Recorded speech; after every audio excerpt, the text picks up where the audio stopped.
Good morning, Dr. Shannon. Good morning, Amar. How are you? I am okay today. That's a lie. I'm really, really tired today. Which is okay. It's not a problem for me to be tired, but man, I am feeling so just out of it. So for the past, I don't know, several decades, I've had a love affair with cannabis.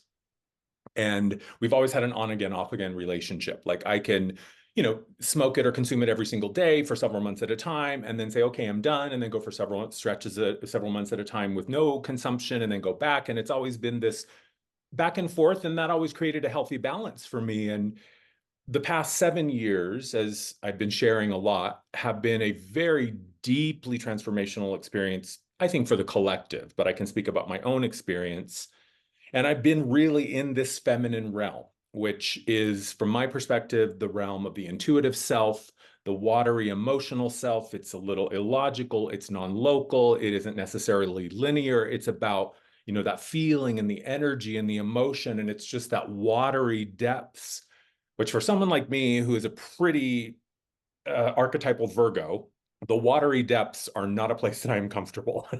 And so cannabis actually was a really great helper and a great teacher and really good medicine for me when I needed to be in that state because it helped me remember how to soften my rigidity. It helped me remember how to open myself to myself. And it really brought me to places that I certainly could have accessed them without cannabis, but cannabis made it a whole lot easier. And it also helped me create a very intentional relationship with cannabis as a teacher and as medicine, and not just as something to use when I want to get fuzzy and buzzy. So recently, I've been switching into kind of doing mode. I'm definitely getting this message of like, all right, it's time to get out and act and choose and make changes and choices. And that is not something that cannabis supports for me. So I stopped consuming it. Today's Monday, so it was Friday night.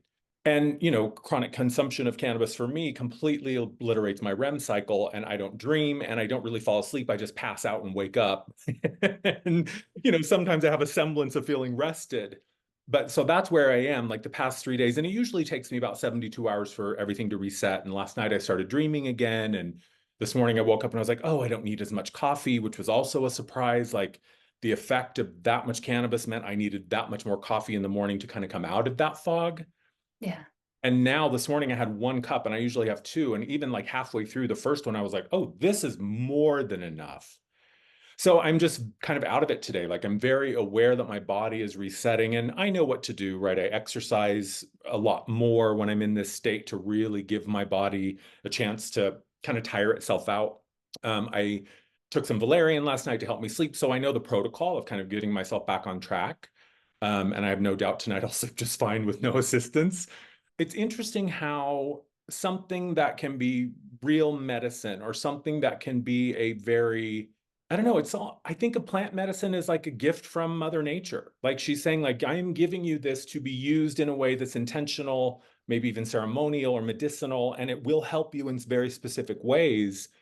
But I think there's a fine line between something being, I mean, I know there is. To me, it's the equivalent of like, if you hurt your foot and you use the crutch, it helps you until it doesn't. Because at some point, if I don't abandon the crutch, the foot will actually never heal and regain all its strength. And Yeah. I'm in that place of like, okay, I know I don't need it, but there's definitely parts of me that want it.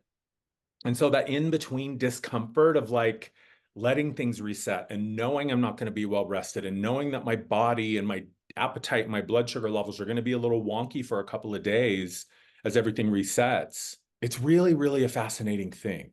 Yeah.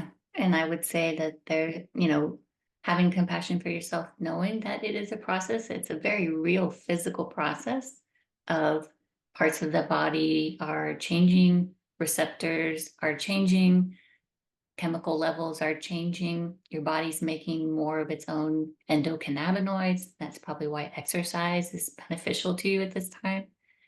And you're reclaiming your dreaming, which is a process. Yeah.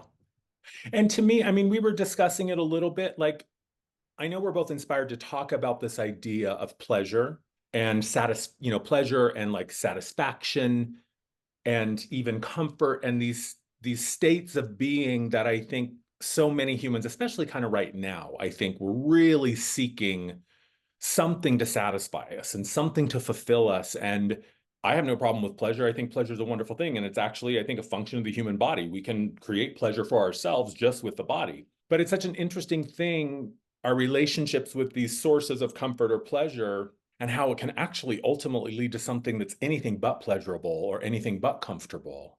And Yeah. you were talking about that book, The Pleasure Trap, which I would Mhm. love for you to just kind of share a little bit for people who are watching or listening, that idea or that concept. Yeah. So that book is written by Dr. Goldhammer and Dr. Lyle, both who were or are clinicians at a water fasting clinic in California called True North. And they wanted to educate people that there are three compounds in our Western diet or modern diet that weren't so readily available in our natural environment that we developed in, evolved in. And those are sugar, fat, and salt. And while those things are necessary for us, in nature, those aren't so readily available as they are in our convenient world, modern world today. And the problem with that is our systems are there to help us maximize what would normally be found in very small amounts. So when we have salt, when we have fat, and when we have sugar, our brain lights up with feel good pleasure chemicals that tell us, oh, do more of that because it will be good for your survival. But in a convenient society where food comes to our door delivered, or where everything is on shelves and shelf stable forever because it's been processed, it's not scarce anymore. Right. And those pleasure systems can cause us to go awry. So the book is really about educating yourself how those systems work and how to reset yourself so that those systems don't take advantage of you. Right. And something we also touched on is that it's not just your physiological systems taking advantage of you, it's the people that also know that those systems are set up that way. They are utilizing that system in your body to make money. Yeah. And this is the truth. And I hope, and I am not demonizing junk food. I am a lover of fried potatoes. Give them to me salty, flavored. I don't care. I mean, a potato is like heaven to me.